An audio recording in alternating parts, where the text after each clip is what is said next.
I'll show you guys how to revive your roe.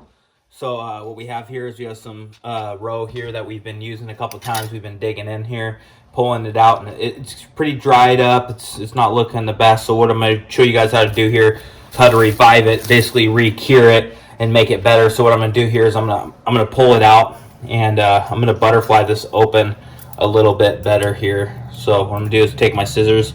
Basically, I'm going to butterfly that up just like that. Boom, boom. All you're going to need for this is a jar and Potski's nectar.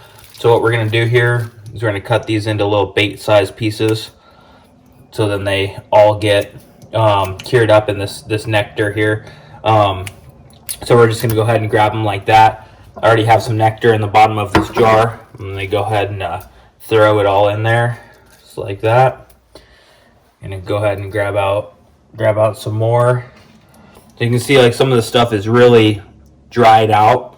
That nectar is pure salmon egg, and this is salmon egg. Is part of it is a membrane. So what it's going to do is it's going to soak it all back up, and it's going to really revive these eggs and really make them fish well again. Because when they're dried up like this, I mean, I've used these eggs a couple times, and they've gotten hot and cold, which isn't the best to do for any roe. But so what we're going to do is we're going to go ahead and get a nice layer down. I already have some bait-sized pieces cut out inside the jar there.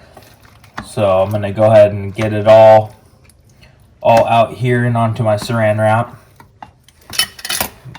because we want to be able to pull this out of the fridge and fish it whenever. So once we have some in there, we're just going to go ahead and squirt some of that nectar in there, just like that. This is going to be a really wet egg. So then what we're going to do is we're going to come over here. We're going to cut off some more, just like that. Nice bait-sized pieces.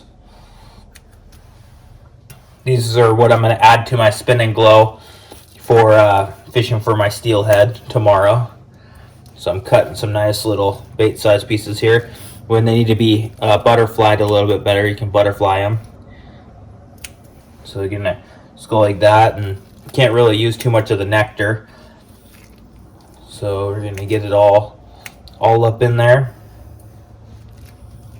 just like that.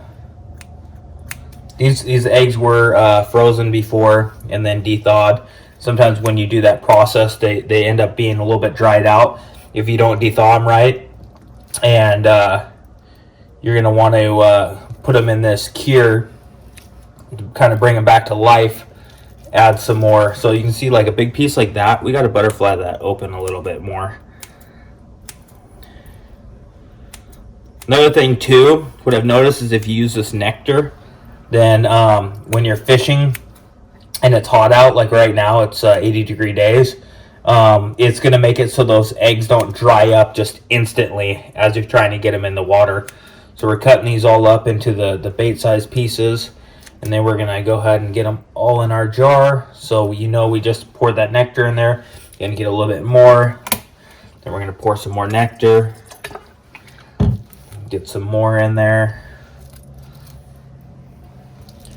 And so it's about 2 o'clock right now, and these will be ready to fish in the morning. So I'm gonna pull all these out, get all that juice in there. What this is really gonna do is make a nice wet egg where you can fish it in a hot day, and it's gonna make it so you're basically reviving that bait there. And I'm just gonna go ahead and kind of turn it up a little bit, just like that, over the night. Keep it in the fridge, and that'll be awesome and ready to fish tomorrow.